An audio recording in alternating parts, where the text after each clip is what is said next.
Welcome to episode 18 of our Beis Halevi series. The Beis Halevi tells us a very important principle now. When a person is successful, he was successful. What happened? He had a great license and he sold a lot of products.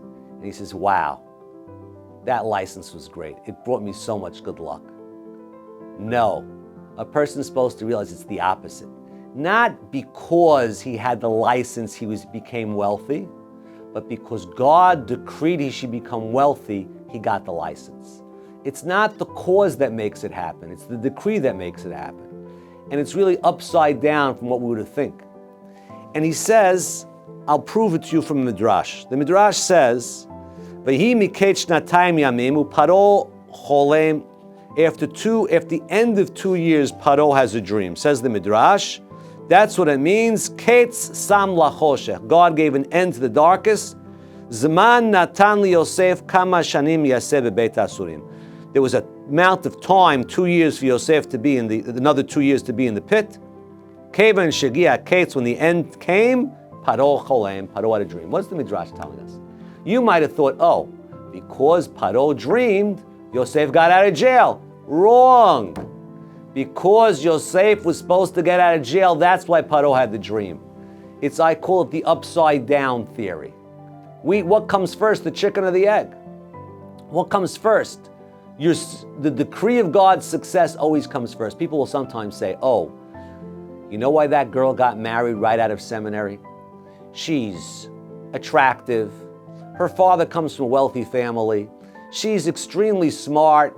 And she graduated from a prestigious seminary. So of course she got married immediately. And the other girl that's getting older now, her family doesn't have a great name. She's not as attractive as the first girl. Her marks are way down.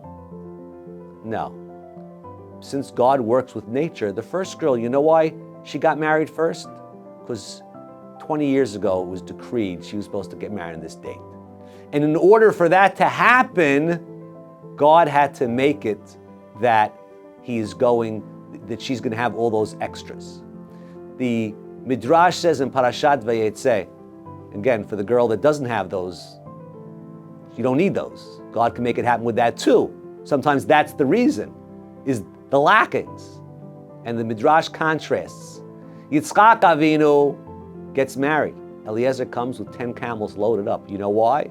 Because Yitzchak needed to marry one wife, Rivka, and he couldn't leave Eretz Yisrael. So therefore, the wife's going to come to him, and therefore, Yitzchak's father, Abraham, has to have a lot of money. On the other hand, Yaakov doesn't have a dollar to his name. You know why? Because he needs to marry 4 wives. And therefore, he has to come with no money and work for his wives and get swindled, because otherwise he wouldn't marry the wives that he needed to marry. So it's always the decree that comes first, and everything else in the middle is just there to fulfill the decree. So don't read it wrong. Don't think, oh, I need X, Y, and Z to get there. You don't need anything. You need the decree.